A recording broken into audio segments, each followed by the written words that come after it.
Hello, my name is Elena Cordova Flores.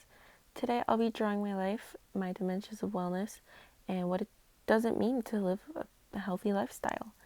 Um, Again, my name is Elena, and I'm not an artist, so my apologies, but here I'll be drawing my life. And so we start. I was born in Statesville, North Carolina. My two mom and dad are immigrants from Mexico.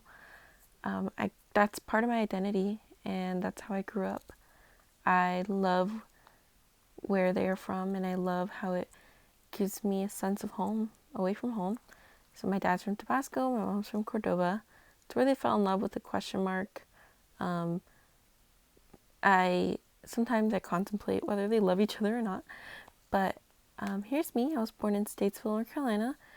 Um, I wasn't too happy about that because I've only been there twice ever.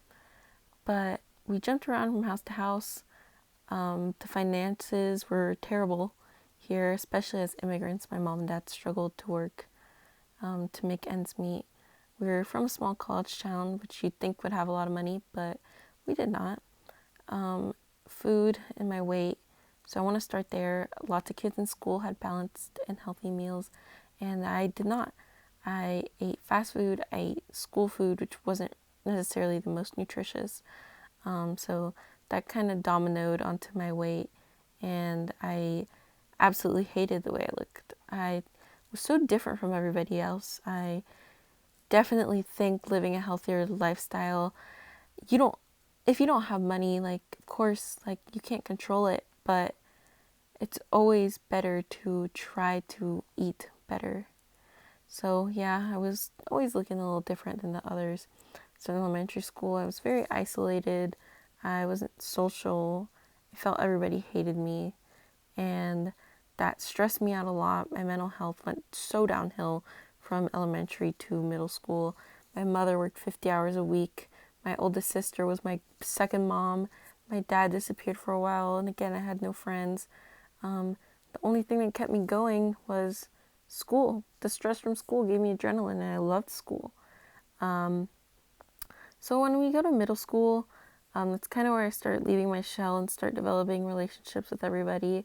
I started discovering that I am a social butterfly. Despite me being a little bit overweight, well, I was very overweight. Despite me being overweight, I was able to get out of my shell. At first, I was very timid, but then I grew into wearing shirts of music I loved. And this year, actually, I saw my favorite band in front row, which was amazing. Um, then I joined the school band. I had my first boyfriend, which I honestly wish I never had a boyfriend ever. And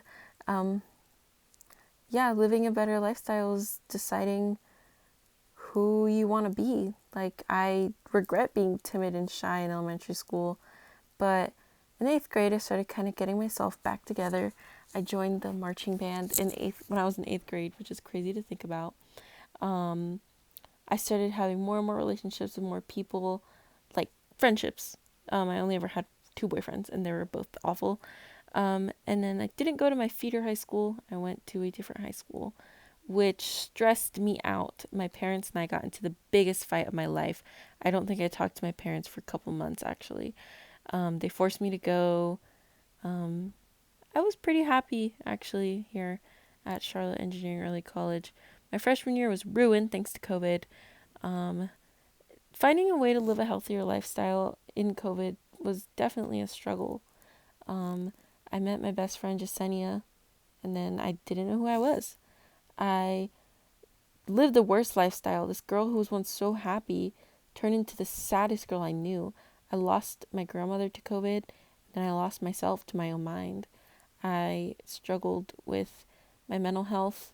I contemplated a lot of things. I started using drugs, which was terrible, and I should not have. And I understand that living a better lifestyle is letting your body do its own thing without the manipulation of drugs. So I'm actually a senior in high school now, which, surprise, surprise. My junior year, I got my first job, and I worked at Starbucks and I worked at Harris Teeter, And I'm currently at Harris Theater, but I'm actually about to quit because I don't think my job in my senior year of high school should be giving me so much anxiety. Um, but yeah, my dimensions of wellness have greatly improved, and a lot of things in life with my dimensions of wellness domino off of each other. Now, living a better lifestyle for me means being more social and being grateful for the people around you. And in the long run, if you do something now, I will definitely regret it in the future. And I'm kind of seeing those consequences now with how I was in 2020, like my drug use and my food relationship with food. I struggled a lot, but I'm slowly getting better and recovering. So I'm very grateful for everything that I've been through. And thank you, Miss Stinson, for being an amazing professor. And happy holidays.